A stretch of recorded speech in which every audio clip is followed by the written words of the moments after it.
Let's do this, y'all. Welcome to the jump off. I think I'm ready to make this episode to explain to you all my mental health journey, what I go through, what I'm going through, how I am right now. I'm gonna try and keep this as quick as possible. I wanted to wait until I was in my right state of mind so that I could make a structure for this and make outlines to make it make sense. But then I figured I'm currently, I guess, at the tail end of a episode or whatever you want to call it.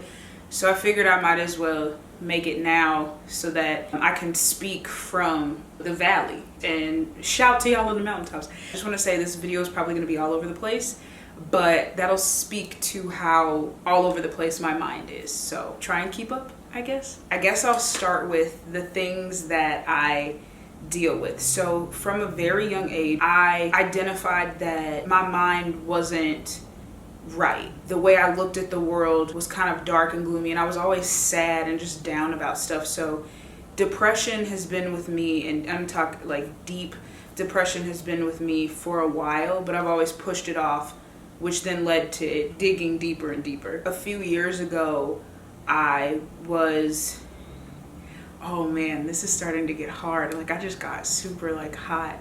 And I'm also gonna try not to cry because we're not here for that. Okay, so I was diagnosed with an eating disorder, binge eating, which I always joke about, doesn't it look like I eat? Don't I look like I eat? But that was a thing. And then I have a bit of social anxiety, which has gotten worse with the tail end of this pandemic. And I haven't been diagnosed with this, but a few months ago, I started to realize that I was having these extreme moments and then these very low moments. I've always, I guess you could say, been like that, but now it's getting more apparent. The extreme highs are very high, the extreme lows are very low. So I don't know if I have bipolar or if I am bipolar, and I'll go into where I got that from. So those are the kind of main things that I deal with. I haven't looked too much into it, but body dysmorphia, I think is what it's called. But I'm not going to, I already got a lot going on. I'm not going to accept nothing else into this mental space that I already don't have. So I'll start, I guess, with the depression, because that's where everything has really stemmed from. People would always say that, oh, you're so negative and you need to be positive.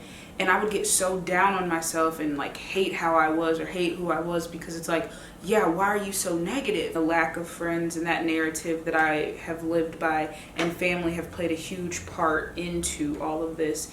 But I think being in the environment that I grew up in, my parents were very, I would say, realistic about things. Not that they weren't dreamers, but I had to realize my parents grew up in a time where they didn't get to go for their dreams. It was work, make money, take care of your family. They were very realistic about things. Coming from that kind of environment and then talking to people outside of that, I think it sounded as though I was negative. When I'm by myself, I'm positive. In my mind, when I'm talking about different things, it sounds positive to me, but the translation between my mind and talking to someone, they perceive it as negative. Whenever I'm around certain people, I hate myself because of how I interact with them, because it comes across negative. And to me, it's not negative. I'm speaking, and I guess it's a different language to how they're interpreting it. Kind of what I was talking about in the code switching episode, I battle with trying to switch up around people so then I don't seem negative, or then I fit into so then they understand what I'm talking about. And that definitely also took a toll on me,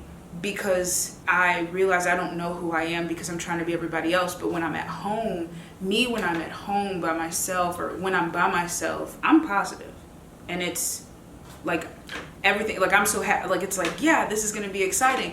I can't wait to do this. I can't wait to do that. I can't wait to go here with this person and make these memories. But it's the minute I hit the outside air, something happens and things go left. Growing up, I spent a lot of time by myself. I didn't feel connected with my family, or that I could speak to them freely and openly. And that really, so then I started to internalize everything. So I would go to me, I would cry it out, and at the end I'm you know what? I'm gonna teach them.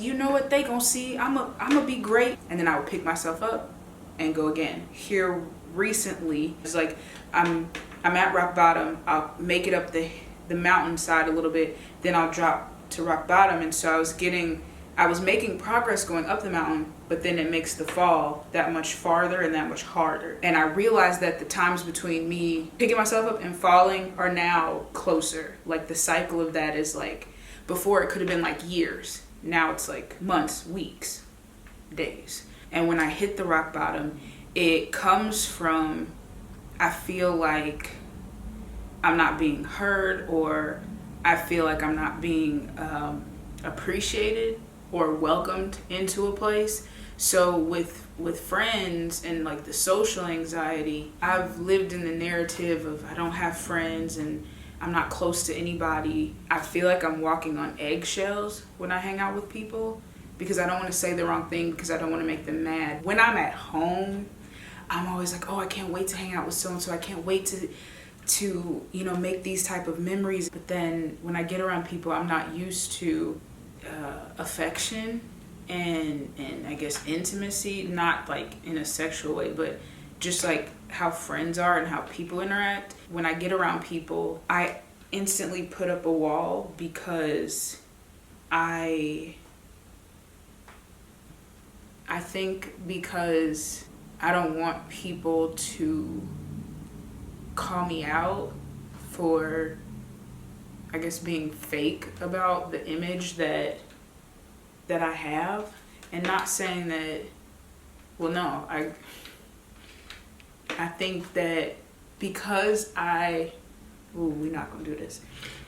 Because I've lied to myself for so long and tried to make me be the person who is liked by so many people, and who, like my parents and my family, who could excel in their world, and just be friends with everybody, and to be popular and to be liked, that I've shifted so much that I didn't want to get close to people because I don't want to expose that the person at the core is just like this, like, yeah, I'm positive when I'm by myself, but I feel like I'm this like child trapped.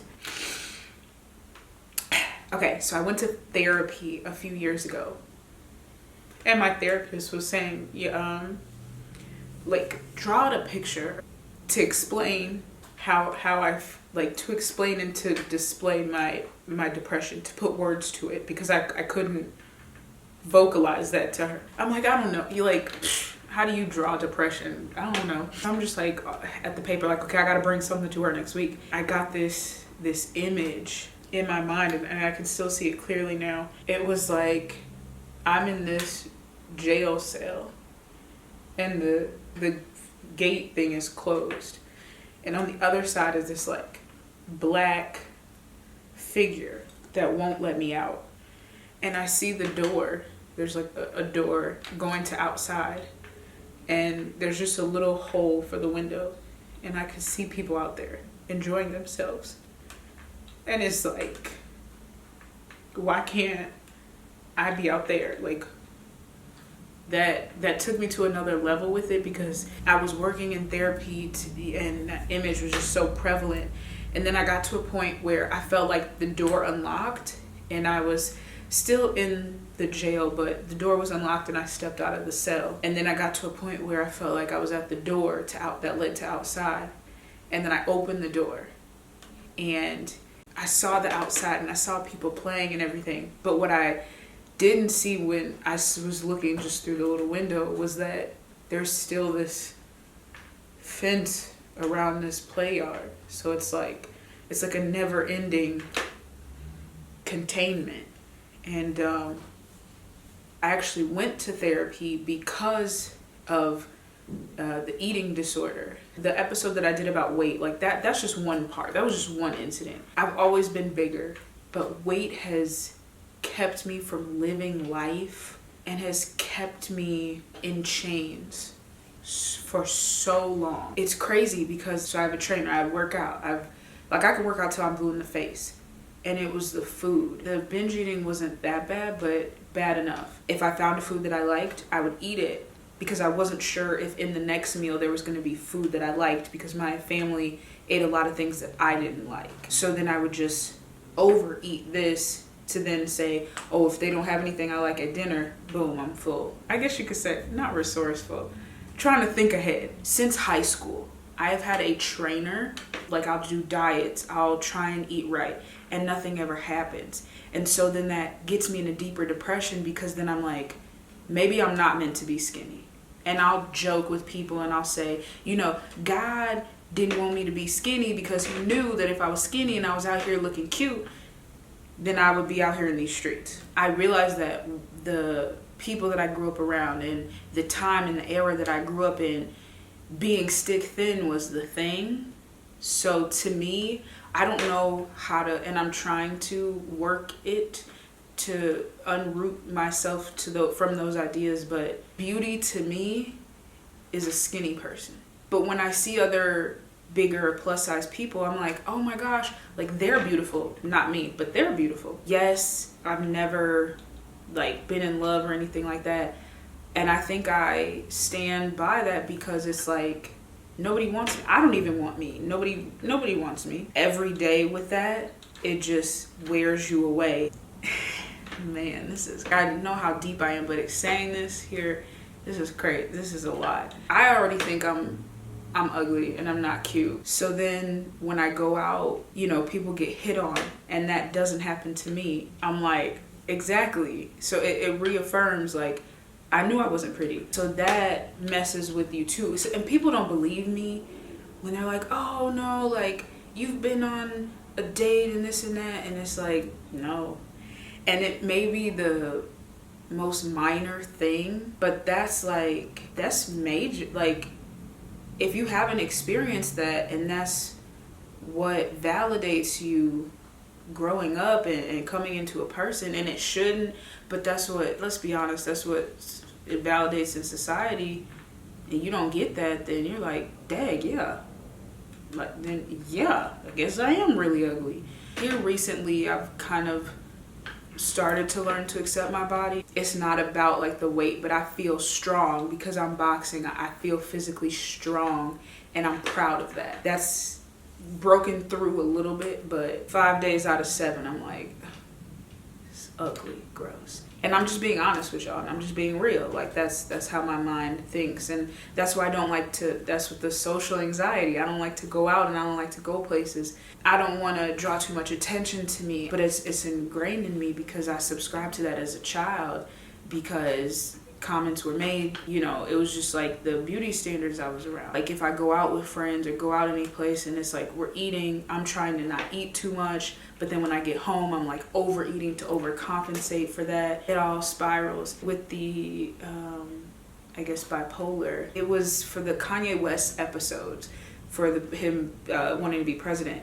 And so I was doing some research, watching some videos of his. He was doing an interview and he was like, you know, my highs are high and my lows are low. I wasn't really a fan of Kanye West. So then in the middle of the night, 3 o'clock in the morning, I like pop up and I'm like, oh my gosh, what he was saying makes so much sense. And I'm like, that's in my mind. And I'm also like, let me log on to Masterclass. They were for whatever reason, they were having a sale, and I don't know, 3 o'clock in the morning, I was like, Masterclass. What he was saying about the highs are super high and the lows are super low, it just clicked. And then I started to watch other videos, 3 o'clock in the morning in the dark, watching other videos of him talking about his bipolar. And so then I went to look it up, because I wasn't just gonna be like, oh, yeah, I'm bipolar, that's what it is. But I went to look it up and I was like, yeah, a lot of these things make sense and I can identify in my life. Recently, I was working on some projects, so I was around people, and that kind of distracts me from my mind. When I get super connected to them, it's like I feel like I have a place. But then when maybe the project is done or school is over or whatever happens, that bond isn't as consistently strong, because, you know, you move on to the next project and things. It's like, it's life shattering to me. When I was watching Euphoria, I was working on this project. That's when I had that Kanye West epiphany. All these things started to hit me. The project was coming to an end, and I was trying to grab on to anything to keep me distracted from my mind. I was like slipping. If we're going back to that mountain, I was like falling from the highest point that I'd ever fallen to hit a rock bottom. I hit that rock bottom when project that I was doing when we were done filming, because then it was like I was coming back to isolation. I know with the pandemic, a lot of people were faced with being with themselves and being isolated, and that's something that not everybody can do. But that's how I know how to live, is to be by myself, to do things for myself. And if I can't do it by myself, then I don't need to do it. Or I will figure out how to do it. And it was just a lot.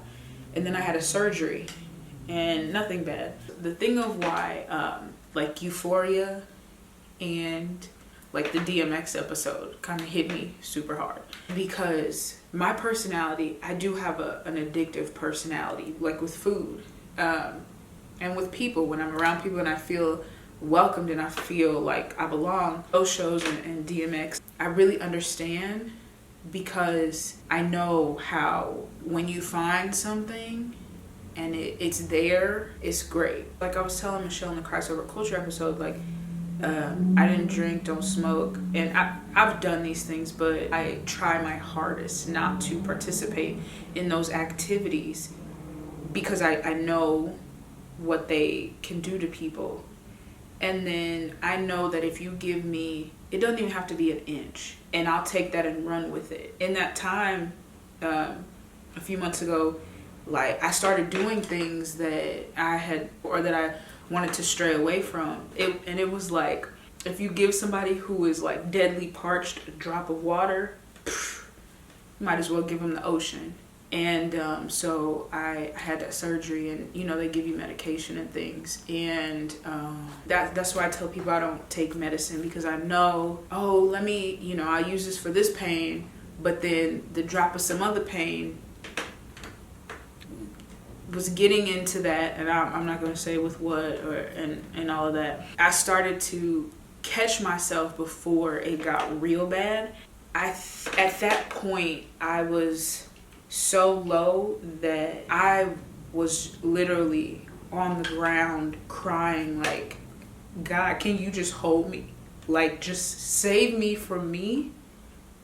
Because like I was saying with DMX, if you fighting these demons, by yourself in the dark and nobody knows, like, I don't know what's gonna happen. I said this on a way earlier episode, like, I did go to a psych ward. So I was putting stuff up, and I found this picture that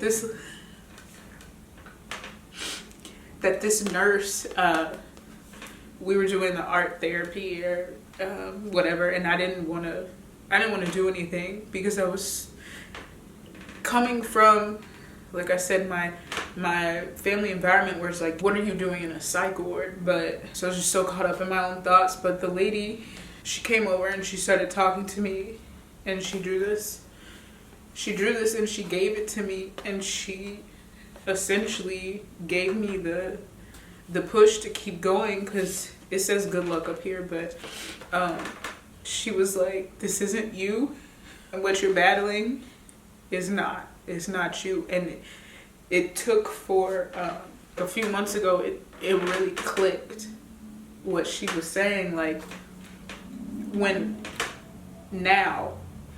I think about my mind, and I don't like to call it mental illness, because it's like, illness to me makes it seem like a festing thing that takes over you, and I don't want to look at it like that. So I like to say it's like your mental health. It's like your regular health. Like, if your health is spiraling out, you get your health together, you exercise, and your health will improve. Doing this show has helped me from the very first episode till me now. It's crazy. You can see the difference. But what the lady said, and even the image that I have from therapy, I really realized that what I'm battling in my mind it's not me. I'm able now to separate it and see that this dark figure or whatever it is not me. Maybe I'm just telling myself this just to make it through and make it to the end, is that because I always used to say, why me? Why can't I be normal? Why can't I just go out and enjoy the day?